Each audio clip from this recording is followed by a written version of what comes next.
Otro procedimiento de abordaje de la vía aérea comúnmente realizado en la unidad de cuidados intensivos es la traqueostomía. Es un procedimiento que se hace con cierta frecuencia. Eh, Más particularmente en las unidades de cuidados intensivos, el procedimiento que realizamos es el procedimiento de traqueostomía percutánea. Este procedimiento dista de la traqueostomía quirúrgica convencional, pues en principio se usa, a ver, perdón, a ver, hay algunos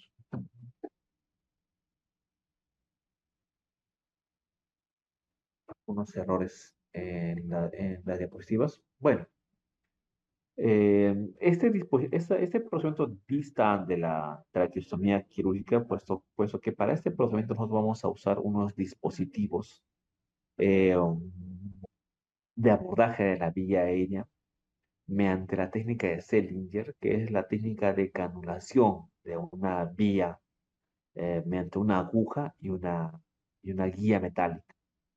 Entonces, este procedimiento es un procedimiento antiquísimo que se realiza inclusive en los tiempos de Alejandro Magno, 1000 años antes de Cristo, cuando se describía que él pudo rescatar a uno de sus generales durante la guerra haciéndole una traqueostomía. Posteriormente, revisando algunos datos de la historia de la medicina, médicos como Galeno, por ejemplo, ya comenzaban a realizar este tipo de procedimientos para poder reanimar algunos animales dentro de sus experimentos y describían tratados de anatomía. En el tiempo contemporáneo es un médico inglés, el doctor Jackson, que utiliza o comienza a recuperar estas técnicas para protección de la vía aérea. Y en 1950, el doctor Selinger, que es un médico que utiliza la técnica de la punción con la aguja, con una aguja y una guía metálica, es el que plantea el procedimiento de la traqueostomía percutánea, que es la que vamos a explicar el día de hoy. Y posteriormente, en los años ya 80, un médico italiano, Cialia, patenta la técnica de la traqueostomía con una aguja percutánea en la cual se le introduce una guía metálica y posterior a través de esa aguja, de esa guía metálica, se utilizan unos dilatadores que crean o hacen un ostoma artificial. Entonces, vamos a hacer un poco de repaso anatómico, ¿no? Vamos a repasar, por ejemplo, en qué consiste la vía aérea superior. Recuerda que la vía aérea superior va a empezar con los cartílagos de la laringe, que son la tiroides, el cartílago cricoides, los anillos traqueales. Nosotros vamos a hacer este procedimiento en la vía aérea superior, a la altura del segundo y tercer anillo traqueal. Este espacio anatómico corresponde debajo del cartílago tiroides, debajo del cartílago del espacio cricotiroideo, debajo de la cricoides comienzan a aparecer los anillos traqueales. Y es en estos espacios en los cuales nosotros vamos a hacer el procedimiento. Llámese que, llama la atención para que ustedes puedan reconocer que a los costados de la vía aérea hay algunos estructuras bastante importantes, como por ejemplo vasos y arterias que son importantes. En acá, por ejemplo, tenemos las arterias carótidas y las venas yugulares. Entonces, es por eso que este procedimiento también tiene como consecuencia las lesiones de grandes vasos, porque están cerca a la función de este procedimiento. Acá tenemos un corte sagital de cómo es que queda, que queda la traqueostomía una vez que ingresa a la vía aérea superior, no un corte también axial. Y este es un gráfico en el cual nos va a poder servir para poder ver cómo es que la tráquea se introduce en la vía aérea. La tráquea también tiene ciertas partes. Tiene una cánula externa, que es el dispositivo el cual se puede limpiar y se puede intercambiar.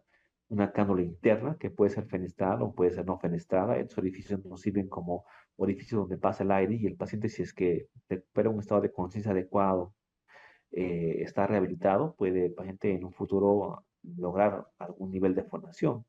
El CAF, que asegura la cánula de traqueostomía, la guía, las fenestras y un pequeño adaptador y el globo de seguridad. Entonces, traqueostomía es lo mismo que traqueotomía, básicamente difieren en algunos aspectos, porque básicamente traqueotomía básicamente es cortar la tráquea. Es realizar mediante un procedimiento quirúrgico corte a nivel de la tráquea. Pero el término traqueostomía hace referencia a la creación de una boca o una apertura artificial mediante la traqueotomía. Entonces, traqueostomía hace referencia no solamente al corte de la tráquea, sino también a la creación de, de un ostoma para comunicar la vía aérea superior. El objetivo general de este procedimiento básicamente es asegurar una vía aérea y permitir un manejo adecuado de las secreciones. ¿Qué indicaciones tiene entonces este procedimiento? Bueno, en cuidados intensivos los llegamos a usar comúnmente en pacientes que están en ventilación prolongada, que tienen bastantes secreciones, que están con algún nivel de falla respiratoria, o aquellos pacientes que tienen una obstrucción en la vía aérea superior, como lo puede ser una vía aérea difícil, manejo de cirugías del cuello, pacientes que tienen trauma facial severo o imposibilidad para la intubación. En los pacientes que están en cuidados intensivos, básicamente la traqueostomía tiene la función de proteger la vía aérea superior. Pero múltiples estudios también han demostrado que aparte de tener esa virtud, podría ser beneficiosa, pues disminuiría la incidencia de neumonías nosocomiales, lo cual disminuiría la mortalidad y la morbilidad en cuidados intensivos. Lo segundo todavía está en estudio y es bastante debatible. Entonces, como ya he mencionado, la traqueostomía hace referencia a la creación de una apertura cutánea para comunicar la vía aérea superior mediante la traqueotomía. La traqueostomía percutánea hace referencia a este procedimiento usando la técnica de Selinger, que es utilizar una aguja guiada con una guía metálica. ¿Qué beneficio va a tener la traqueostomía? Bueno, va a disminuir las lesiones en la laringe de pacientes que están en ventilación mecánica prolongada, va a facilitar las secreciones en la vía aérea, aumenta la movilidad del paciente, va a disminuir la resistencia en las vías aéreas, aumenta el confort del paciente. ¿Y qué desventajas tiene? Pues la verdad que tiene muy pocas. El costo del procedimiento y las complicaciones atribuibles, que dicho sea de paso, si bien es cierto, tienen complicaciones, pero estas son menores al 5%. Entonces, en líneas generales, el procedimiento hace referencia, como les había mencionado una vez más, a la utilización de una aguja percutánea seguida de una guía metálica por la cual vamos a nosotros poder dilatar y crear un ostoma para posterior introducir una cánula de traqueostomía. Aquí vamos a poder ver cómo es que se realiza el procedimiento.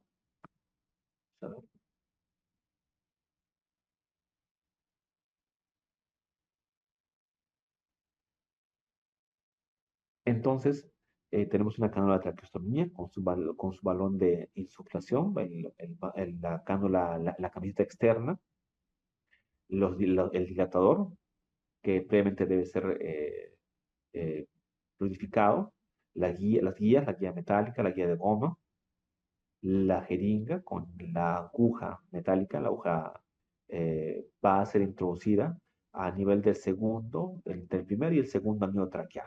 En este caso vamos a hacer una punción a nivel del segundo anillo traqueal. Recordar que nuestro paciente está en cuidados intensivos, está entubado. Eh, Hago referencia entonces, acá hacemos un corte en el segundo anillo traqueal. Durante este procedimiento nos vamos a tener que desplazar ligeramente el tubo endotraqueal hasta un nivel superior al lugar donde vamos a hacer la punción. Nosotros, luego de hacer la punción, vamos a poder aspirar aire de la vía aérea. Eso nos va a indicar que que estamos en vía aérea. Pueden presentarse algunas complicaciones, pues es por eso importante asegurar la vía aérea. Es importante tener cuidado porque también se puede llegar a perforar otras vísceras, como el esófago. Entonces, cuando la aguja entra de manera adecuada, lo siguiente a seguir es la introducción de una guía metálica en forma de J. Esta guía metálica, después de ello, va a seguir la dilatación con un dilatador grueso. Con un dilatador grueso. Posteriormente, vamos a usar unos dilatadores, una guía de goma, una guía de goma. Y finalmente vamos a usar el dilatador cónico, o también llamado el Blue Rhino o el Rhino, que es ese que ustedes están viendo. Y va a entrar, este dilatador tiene una forma S itálica. y es el que va a crear el ostoma. Vean cómo estamos introduciendo el dilatador que va a crear el ostoma. Una vez que se crea el ostoma, una dilatación percutánea, vamos a observar la fuga de aire y posteriormente ello va a seguirle la introducción de la cánula de traqueostomía. Cuando entra la cánula de traqueostomía, tanto el dilatador, la guía de goma, son retirados y quedan de manera permanente la cánula de traqueostomía para terminar el procedimiento con la extubación. Una vez que ya estamos en vía aérea, hemos corroborado con la capnografía y la clínica del paciente, nosotros procedemos a la extubación. Básicamente ese es el procedimiento en líneas generales. Como había mencionado, si bien es cierto, este procedimiento tiene muchos beneficios, como la comodidad del paciente, permitirnos una adecuada aspiración. También se han planteado muchos beneficios secundarios, como por ejemplo la prevención de neumonías. En este metaanálisis que se hicieron en 2.434 pacientes, concluían que la traqueostomía temprana, la traqueostomía precoz, disminuía la incidencia de neumonías. Entonces, a esto le siguió un metaanálisis del Cochrane que planteaba si la traqueostomía temprana era beneficiosa para los pacientes que estaban en ventilación mecánica. Se logró evidenciar que la traqueostomía temprana tenía menor frecuencia de neumonía nosocomial, neumonía asociada al ventilador mecánico, requería menos dosis de sedación, lograba mejor mecánica respiratoria y acortaba el tiempo de Winnie.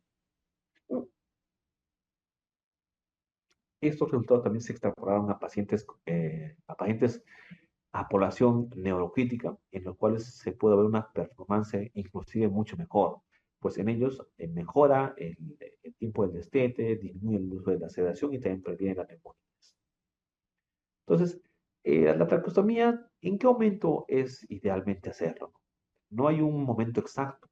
Realmente muchas de las guías se contradicen eh, en cuanto a los protocolos de traqueostomía. Pero una guía, bueno, ya un poquito antigua de los 90 del CHES, hacía referencia a que se debía recomendar una traqueostomía a partir de los 21 días de la intubación monotraqueal. Más sin embargo, como les digo, hay algunas guías que consideran traqueostomía, la diferencia entre traqueostomía temprana y tardía, 8 días, 10 días, hasta 14 días. Entonces, este estudio, por ejemplo, planteaba cuándo se debería hacer la traqueostomía y si es que esta estaría asociada a la prevención de neumonía.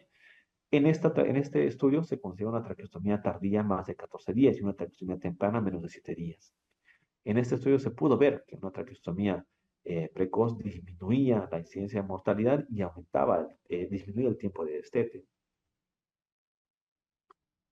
Eh, En este estudio, por ejemplo, también se evidenció que pacientes que estaban con que se les hizo traqueostomía temprana, disminuía los días de cuidados intensivos y disminuía los días en ventilador mecánico.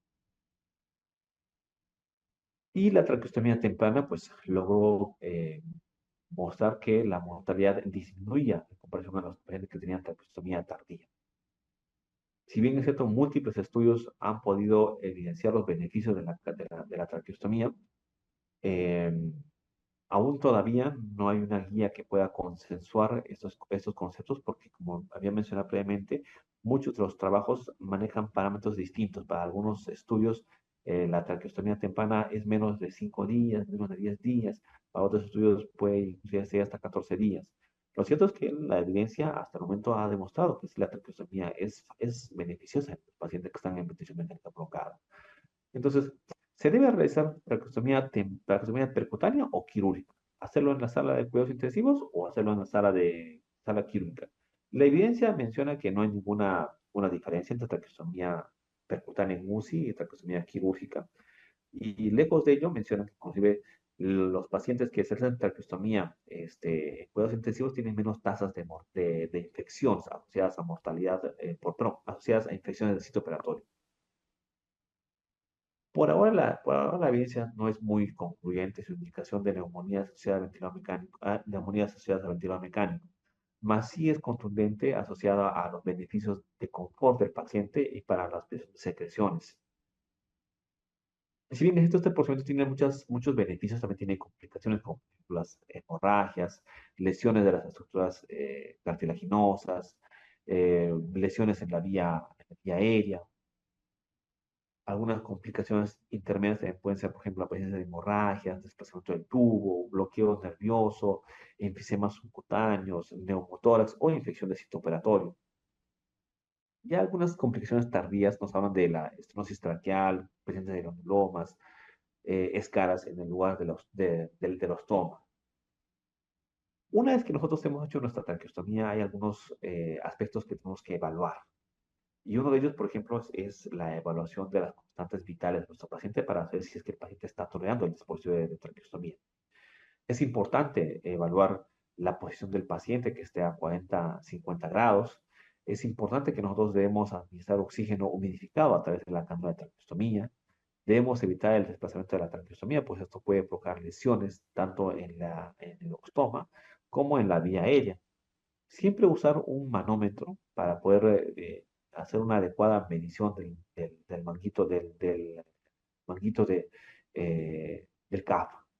Entonces, el paciente también tiene que estar adecuadamente alimentado, adecuadamente hidratado. eh, Se debe corroborar y se debe continuar las terapias físicas.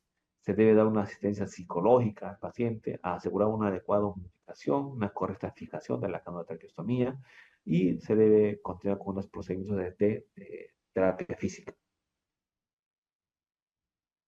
Como mencionaba, es importante que se realicen las pruebas de traqueostomía que incluyan el apoyo, la asistencia de psicología pre y post traqueostomía, porque el paciente no va a entender hasta ese momento qué es lo que está ocurriendo con él, por qué se le ha puesto este dispositivo.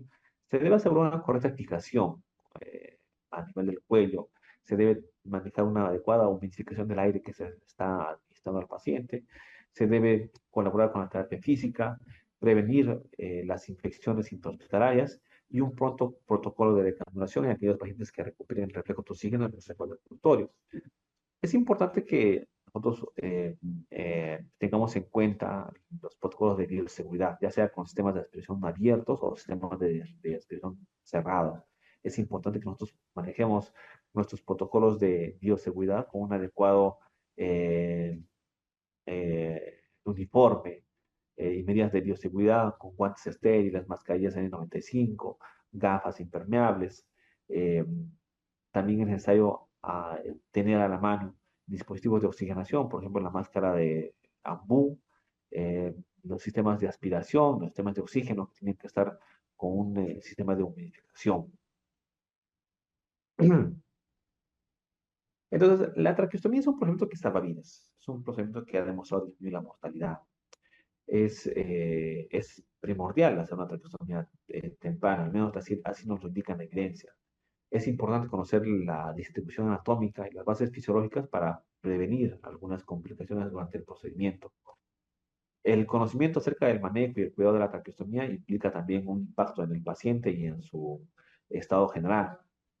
Por lo tanto, la cuestión del aumento óptimo para la traqueostomía todavía permanece sin respuesta, lo cual nos obliga a pensar los riesgos y los beneficios que este dispositivo va a traer sobre nuestra paciente. Bueno, eh, espero haber satisfecho algunas de sus dudas y bueno, vamos a proceder a aclarar algunas dudas, algunas consultas que las pueden hacer llegar por el chat. Estaré atento.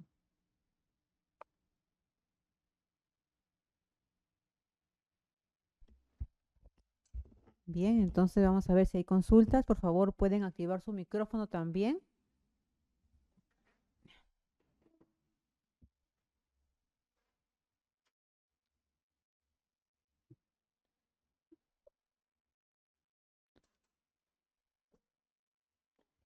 Con el lector estaríamos terminando toda la parte teórica, ya que el día de mañana vamos a tener 2 horas de taller presencial a cargo del magíster Marco Soca Olarte en relación a lo que es manejo avanzado de vía aérea, todo lo que se refiere a la descripción de válvulas, secuencia rápida de intubación orotraqueal, fijación de tubo traqueal, técnica de ángel modificado, lo vamos a desarrollar en 2 horas, el cual ustedes van a tener micrófono abierto para que puedan hacer sus consultas durante el procedimiento que el magíster Marcos va a desarrollar. Tenemos una consulta de la licenciada Verónica.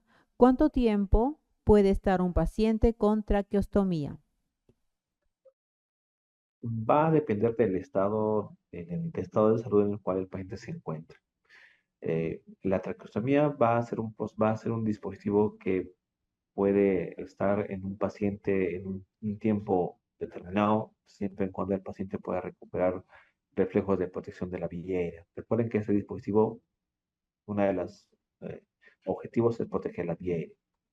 Cuando el paciente puede o logra proteger la vía aérea por sí mismo, se puede intentar protocolos de decanulación. Entonces, si es que el paciente tiene un buen reflejo de tutor, un buen reflejo de oxígeno, ha sido rehabilitado y ha sido curado de la patología que lo ha llevado a aportar la cánula de traqueostomía, se puede hacer un protocolo de decanulación y el paciente puede quedarse sin la traqueostomía.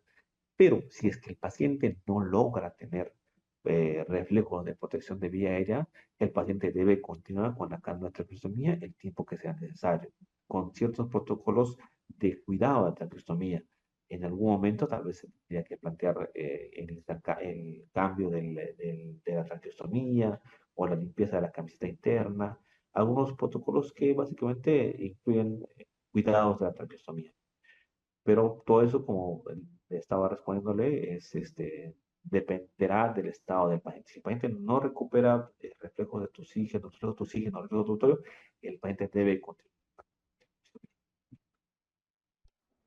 Ok, tenemos una siguiente consulta del licenciado Edgar. ¿Cuál es la diferencia de una traqueostomía con cánula fenestrada y sin fenestrada?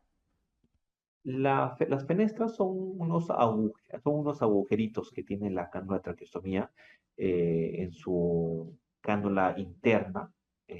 Esos agujeritos, cuando el paciente está despierto, el paciente puede usar para, mediante estos agujeros, crear un fluido de aire, un flujo de aire que va a poder movilizar las cuerdas vocales y el paciente va a poder va a poder hablar, va a poder eh, realizar va a poder vocalizar algunas palabras, ¿no? Entonces nosotros podemos identificar a la cánula de traqueostomía con fenestras en la camiseta interna, si nos vemos unos pequeños agujeritos por donde puede entrar un flujo de aire. Esa va a ser una cánula con traqueostomía bueno, una cánula de traqueostomía con fenestra.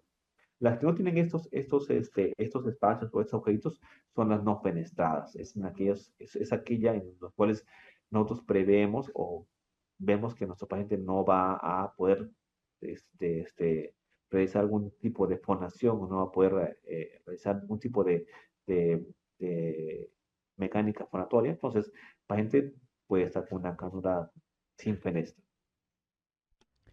Muchas gracias. La siguiente consulta de la licenciada Elizabeth. Buenas tardes, doctor. ¿Cómo saber tempranamente que el paciente necesita traqueostomía?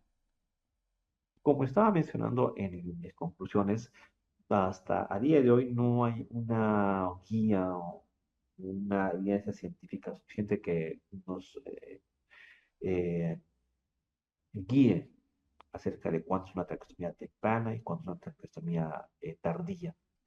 Eh, pero la decisión de hacer la traqueostomía debe ser tomada en base al beneficio que va a tener el paciente. Si es que un paciente está entubado ya de manera prolongada, entonces se debe evaluar los beneficios de hacer la traqueostomía de este paciente. Si es que se prevé que el paciente va a continuar en ventilación mecánica, entubado, y la traqueostomía le va a traer más beneficios, pues va a ser mucho más útil que el paciente se le haga la traqueostomía. Más sin embargo, si el paciente se prevé que va a ser prontamente extubado porque su patología que lo ha llevado al ventilador mecánico está en pronta resolución y no tiene muchas disfunciones, pues la traqueostomía tal vez no sea la mejor de las decisiones. Pero eh, una guía que nos hace referencia de cuándo se considera traqueostomía tardía, por ejemplo, es la guía del CHEST del 2017, perdón, la de 1917, perdón, la del 2017, disculpen, que nos dice que por encima de 21 días ya es una traqueostomía tardía. Muchas gracias, doctor. La siguiente pregunta es, ¿cuáles son los pasos a seguir hasta el retiro definitivo de la traqueostomía? El retiro como tal se le conoce como el nombre de decanulación. Es un protocolo en el cual nosotros previamente vamos a identificar que el paciente ya ha superado la patología que lo ha llevado a la condición crítica.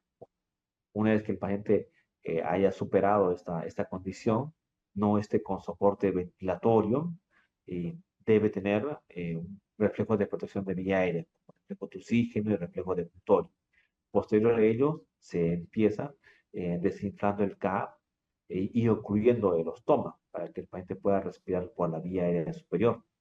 Cuando el paciente ya cumple estos criterios y protege vía aérea con una adecuada tos o un reflejo de victorio, el paciente es decanulado como dice el protocolo.